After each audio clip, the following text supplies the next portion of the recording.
આજે નવરાત્રિના 5મા દિવસે મા દુર્ગાના 5મા સ્વરૂપ એટલે કે મા સ્કંદ માતાની પૂજા કરવામાં આવે છે. ધાર્મિક પૌરાણિક કથાઓ અનુસાર તેમને સ્કંદ માતા તરીકે ઓળખવામાં આવે છે કારણ કે તે ભગવાન સ્કંદની માતા હતી.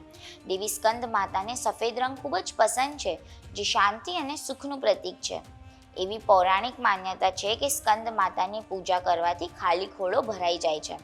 જે લોકોએ સંતાન પ્રાપ્તિ માટે માં સ્કંદ માતાની પૂજા કરવી હોય તેમણે નવરાત્રિની 5મા દિવસે માતાના ખોળામાં સિંદૂર, લાલ બંગડી, લાલ બિંદી અને લાલ ફૂલ અર્પણ કરવા જોઈએ.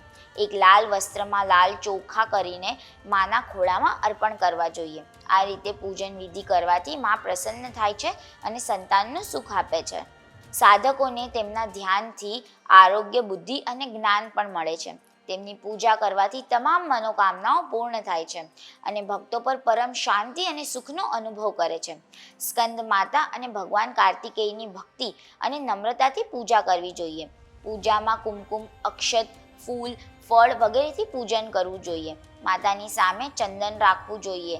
ઘીનો દીવો પ્રગટાવવો જોઈએ. આ દિવસે ભગવાનની દુર્ગાને કેળાનો પ્રસાદ ચડાવવો જોઈએ અને ત્યારબાદ આ પ્રસાદ કોઈ બ્રાહ્મણને આપવો જોઈએ.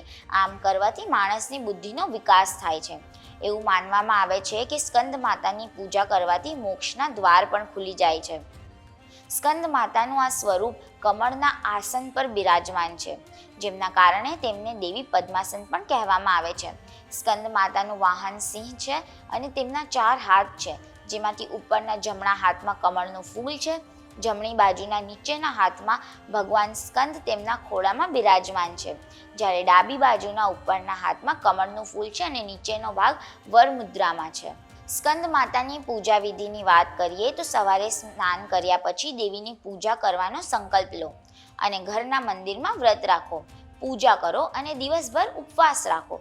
દેવી મંત્રનો જાપ કરો. સાંજે ફરીથી દેવીની પૂજા કર્યા બાદ ઉપવાસ તોડો. આપણા શરીરમાં સપ્ત એટલે કે 7 ચક્રો છે.